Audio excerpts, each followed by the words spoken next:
हे नमस्कार दोस्तों। मैं नोबडी नोबडी की उसका एक कहानी है। अभी फ़िलहाल मैं कुछ भी नहीं हूँ जिसमें मैं आपको बता सकूँ कि मैं कौन हूँ। मैं अपनी अस्तित्व में खोया हूँ। खैर कोई बात नहीं। ये मेरा खुद का एक थॉट है जो मैं आप लोगों के साथ शेयर करना चाहता हूँ। मुझे नहीं पता मेरी आवाज़ कितने लोगों तक पहुँच रही है या मेरी बात को कितने लोग सुनेंगे। पर ये जो मैं कर रहा हूँ ये अपनी खुशी के लिए कर रहा हूँ। उसका एक रीज़न ये भी है कि कभी कभी ऐसा लगता है कहीं ठहर गया हूँ लाइफ में। कुछ चैलेंजेस नहीं है, मतलब कि लाइफ बोरिंग सी होती जा रही है। और मैं उस टाइप का इंसान हूँ जो कि लाइफ को चैलेंज की तरह लेता है और लाइफ को अपने तरीके से जीने की कल्पना करता हूँ। तो आज हमारी बात होगी ठहराव के ऊपर। ठहराव बेसिकली जैसे कि हम हमेशा कहीं न कहीं बिज़ी रहते हैं अपने काम में, अपने प्रोफ़ेशनल लाइफ़ में, अपनी पर्सनल लाइफ़ में, और हमेशा ये सोचते हैं कि हमारी ग्रोथ कहीं रुकी तो नहीं है या हम कहीं किसी पड़ाव पे फँस तो नहीं गए। सेम वही सिचुएशन आज मेरे साथ है। मैं भी जॉब क्विट करके पिछले 3 महीनों से एक काम पे लगा हूँ और मुझे नहीं पता कि वो काम कितना सक्सीड होगा।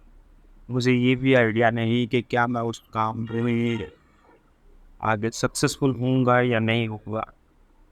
पर कोशिश है कि आगे उसको कंटिन्यू करूँ और अपनी पूरी ईमानदारी के साथ उसे निभाऊँ।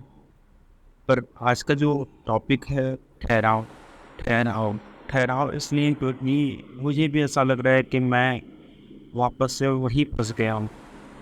जैसे मैं कभी जॉब करता था, तो मैं आपको जॉब के बारे में बताता हूँ। जॉब करते वक़्त मेरे ज़हन में एक ही बात होती थी कि क्या कर रहा हूँ? काम करता था 9 घंटे, बट ड्यूरिंग वर्क मुझे हमेशा ये लगता था कि कहीं फँस तो नहीं गया। काश अपना काम होता तो उस काम को करता। तो सडन मैंने उस रीज़न की वजह से जॉब क्विट किया। क्विट करने के बाद मैंने 2-3 जगह अप्लाई किया। अप्लाई करने के दौरान मुझे कुछ ज़्यादा अचीवमेंट मिली नहीं। उसका एक रीज़न ये भी था कि मुझे जिस टाइप की जॉब चाहिए थी, या ये यूँ कहूँ जितना सैलरी चाहिए था उतना एक्सपेक्टेशन के अनुकूल मिल नहीं रहा था। तो मैंने डिसाइड किया कि मेरे पास कुछ टैलेंट है, कुछ एबिलिटीज़ हैं, या कुछ मेरे अंदर जो जिज्ञासा है उसको ही पूरा क्यों ना किया जाए, उसी को क्यों ना आगे एज अ पैसन लिया जाए, एज अ प्रोफेशन लिया जाए। पैशन के मामले में बात करूँ तो मेरे टैलेंट चीज़ें हैं। टैलेंट का तो नहीं पता, बट जैसे मैं पोएट्रीज़ लिखता हूँ, बट मेरे अंदर इतनी हिम्मत नहीं है कि मैं उस स्टेज पे जाकर पोएट्री को लोगों तक पहुँचा सकूँ। फिर जॉब क्विट करने के बाद मैं इसी तरीके से अपने कुछ वेबसाइट्स पे काम करना स्टार्ट किया, जिस पे मैं ब्लॉगिंग करता था, टेक रिव्यूज़ वगैरह डालता था। बट कुछ दिनों बाद मुझे ऐसा फ़ील हुआ कि मैं फिर से उसी सिचुएशन पे आके रुक गया हूँ, जहाँ मैं जॉब करते समय रुका था, कि क्या ये सही डायरेक्शन है या नहीं? क्या मैं सही कर रहा हूँ या नहीं? क्या मुझे वापस से वही काम कर लेना चाहिए? मुझे नहीं पता है मैं कितना ज़्यादा सही हूँ या कितना ज़्यादा गलत। मुझे ये भी नहीं पता कि क्या ये सब कुछ जो कर रहा हूँ वो मेरा पागलपन है या मुझे करना चाहिए। बट एक चीज़ है जो हमेशा याद रखता हूँ, किसी ने बात बोली थी मुझे याद नहीं, बट एक बात थी कि जब आप कहीं निकलते हो किसी रास्ते में, तो 2 तरीके की चीज़ें होती हैं। पहला वो कि आपको डायरेक्शन पता है, रास्ता पता है, आप स्मूथली उस रास्ते पे चले जा रहे हो। दूसरा है जिसके बारे में आपको कोई आइडिया ही नहीं है। आप गाड़ी तो लेके निकले हो, बट आपको बस इतना पता है कि वहाँ लक्ष्य तक जाना है, और उस लक्ष्य तक जाने का कोई रास्ता आपको नहीं पता। उस केस में आप क्या करते हो, लोगों से पूछ के, डायरेक्शन को देख के, सारी चीज़ों को अपने अकॉर्डिंग समझ के आगे निकलते हैं।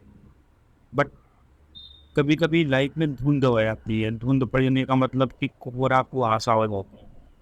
कुहासे के टाइम पे हमारे पास फिर सिचुएशन आती है कि क्या हम कुहासे में गाड़ी ड्राइव करें या नहीं।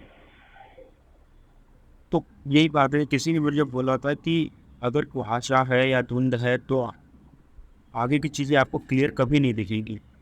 सेम वही है। बट इसका ये मतलब नहीं है कि कुहासा है तो हम रुक जाए। हमारा काम है आगे बढ़ना, हमारा काम है आगे अपने आप को ले जाना, हमारा काम है काम करना। तो मैं अभी फ़िलहाल उसी चीज़ पे ही लगा हुआ हूँ। मुझे नहीं पता कि काम कितना ज़्यादा आगे मेरा सक्सेस होगा या नहीं होगा। बट एक चीज़ है कि उस कुहासे में मैं रुक तो नहीं रहा। कोशिश ये रहेगी कि धुंध को पार करूँ। धुंध को पार करने के बाद शायद आगे का रास्ता मुझे क्लियर दिखे। क्योंकि जो डेस्टिनेशन है, मुझे पता है धुंध की वजह से मैं लेट हो सकता हूँ, पर ये नहीं कि अगर मैं रुक जाऊँगा तो वहाँ पहुँचूँगा ही नहीं। तो मेरी कोशिश पूरी तरीके से ये रहेगी कि मैं उस धुंध को क्लियर करूँ और आगे बढ़ूँ। तो सेम यही चीज़ मैं आपके साथ भी कहना चाहता हूँ और बताना चाहता हूँ कि लाइफ हमेशा आपको चॉइसेस देती भी है और नहीं भी देती है। जिनको मिलती है वो उस चॉइसेस को यूज़ करते हैं, जिनको नहीं मिलती उन्हें वो चॉइसेस बढ़ानी पड़ती है। Same at it is with your opportunity, कि आपको लाइफ अपॉर्चुनिटी देती है या नहीं देती है। अगर नहीं देती है, इट मीन्स कि आपके अंदर वो एबिलिटी है कि आप उस अपॉर्चुनिटी को बनाएं, अपने लिए बनाएं, अपने अगल बगल वालों के लिए बनाएं, अपने फ्रेंड्स और फैमिली के लिए बनाएं। और जो जैसे हम जैसे लोग हैं जो हमेशा इस तरीके से भटकते हैं, उनके लिए रास्ता बनाएं। मेरे लाइफ का कोई सिद्धांत नहीं, कोई एम नहीं, लेकिन मेरे दिमाग और मेरे ज़हन में एक पर्पस है कि अगर मैं कुछ अपने लाइफ में अचीव करता हूँ तो उससे एक रास्ता बनेगा जो कि हमारे जैसे लोगों के लिए ज़रूरी है और उन्हें हेल्प करेगा।